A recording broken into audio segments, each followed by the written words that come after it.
Until the year 2020, every activity or gathering demonstrated an implicit acknowledgement that we were participating with an understanding that each interaction was rife with risk. We went to sports practices or in competitions, implicitly acknowledging that we were responsible for our own health and safety. We understood we were participating at our own risk. We might sprain an ankle, break an arm, pull a muscle. Someone else's blood might spatter on us. We might experience a concussion, even black out. We might dislocate a joint or end up, sunburned. We risked contusions and abrasions. And yes, we risked infection. At some level, we understood that there is inherent risk in simply living. And if we chose to participate in an additional activity like our sport, to us, it was worth the risk. Those of us with healthy children who would send our children to school healthy, we understood that sending them to school healthy meant that they would at some point come home sick, because we knew that other parents were sending their children to school sick.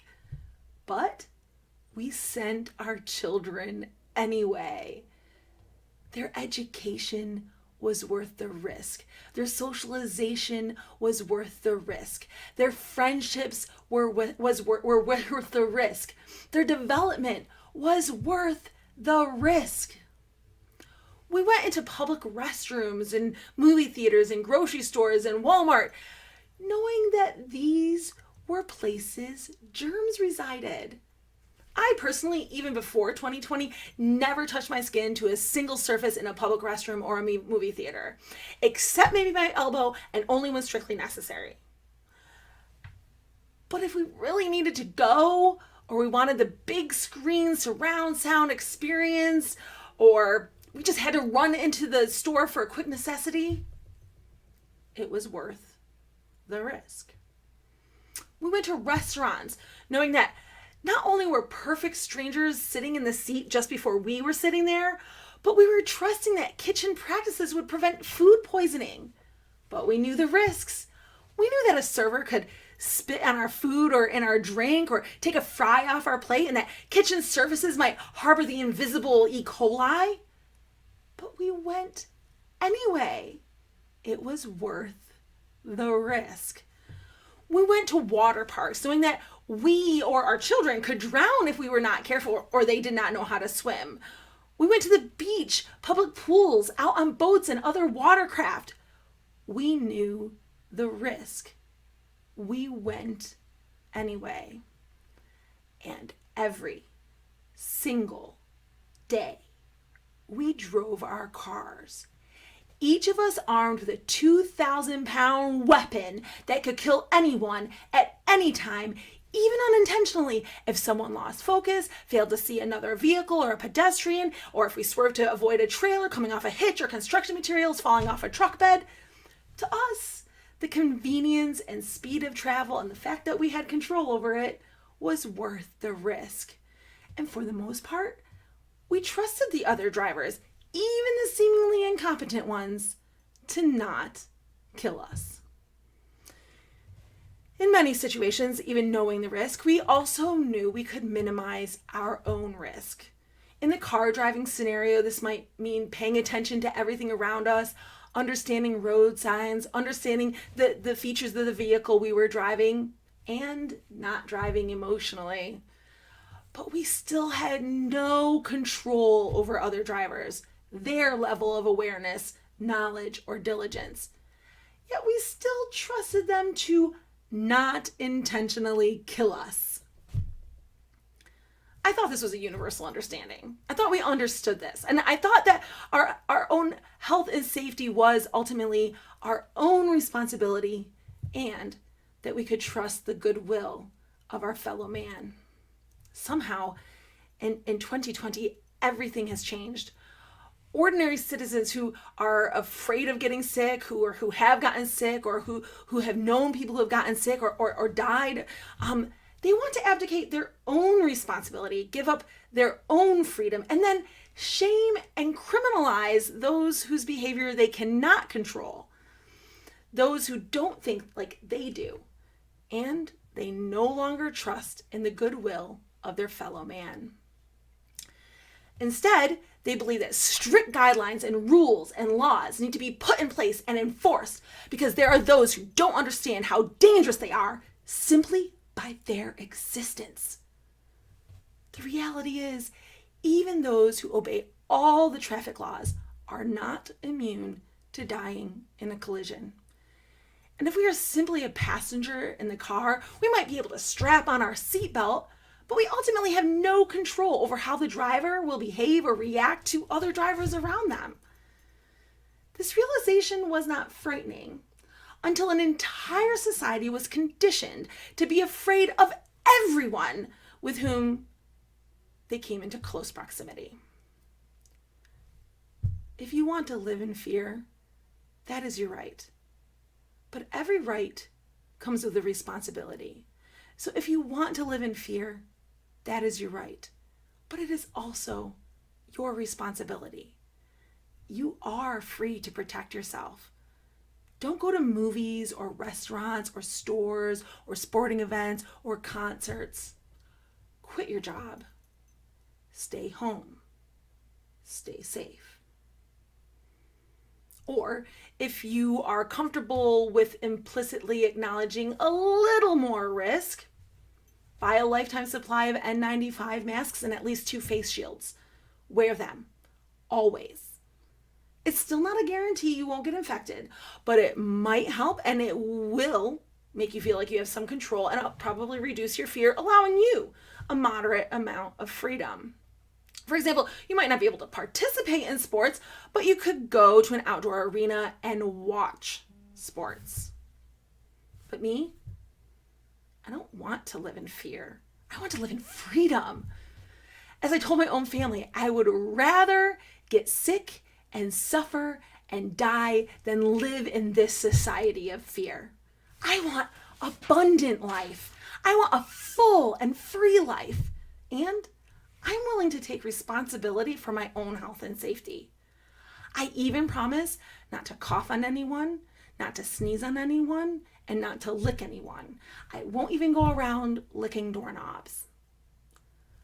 Why do those living in fear want to control the behavior of the person living a free life? Are they jealous?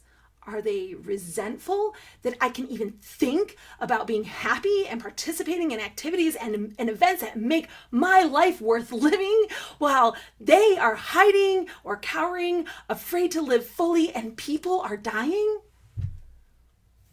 Why is their fear my responsibility? And why should my behavior be their responsibility? Stop grabbing the wheel from the passenger side of the car. You're going to get us both killed. If you don't like my driving, ask me to stop and I'll let you out. I'm sorry you no longer trust your fellow man. I'm sorry you think I am a monster for not wanting to live a life of fear. But mostly, I'm sorry that you will never again be able to live a full life. I mourn for the loss of your freedom, especially because I know you voluntarily gave it up. It was not taken from you. It makes me sad that you decided to replace your free and full life with isolation, fear, and anger. I am also sad when people get sick and suffer.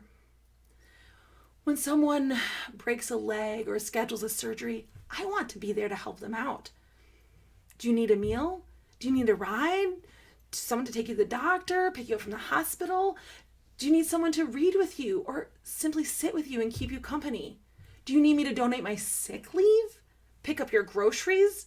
Run interference for your friends and family? Do you need someone to babysit? Feed your animals? Water your plants? I want to help. When I, someone who simply wants the freedom to do those things for you and the freedom to live my life to the fullest, when I'm demonized by people who want me to not have those freedoms, that makes me angry, but not in the way you might think. My conscience is clear.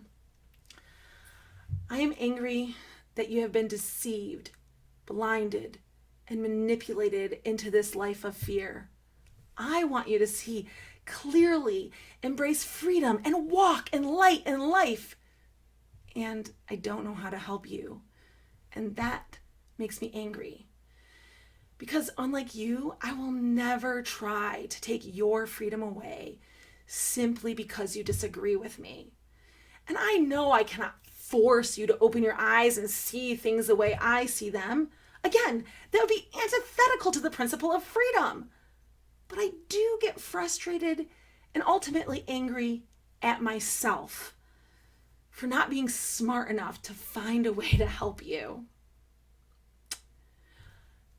Similarly, it is sad when someone dies. It is sad when someone dies of COVID-19 or with the coronavirus. It is sad. It's also sad when someone dies of a heart attack, aneurysm, or stroke.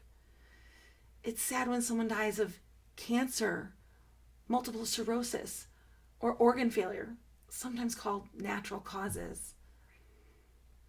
It is sad when someone dies from murder or a bear attack or negligence, starvation, dysentery, or dehydration. I know it sounds callous, but let me be clear.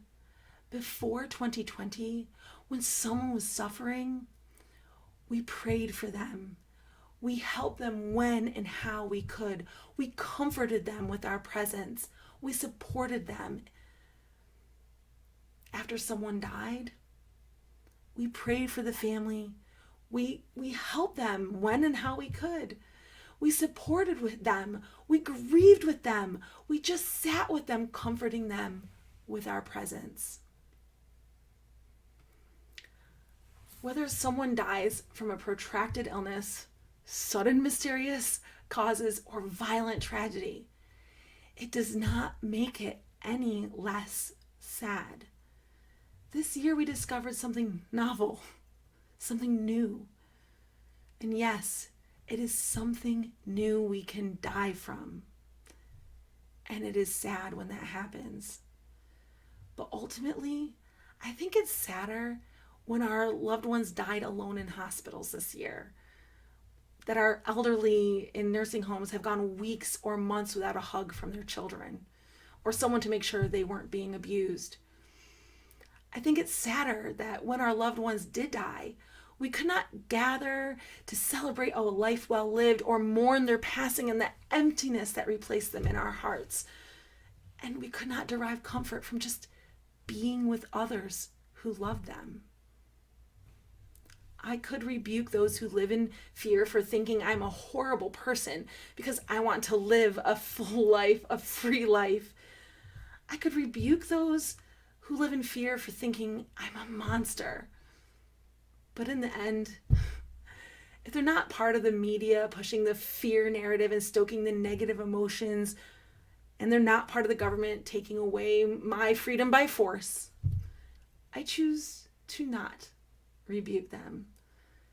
Someone living in fear does not need a rebuke. They need to feel safe. And I also want to say, it's okay that you don't like me. I understand. And I still care about you, even if you honestly believe I don't.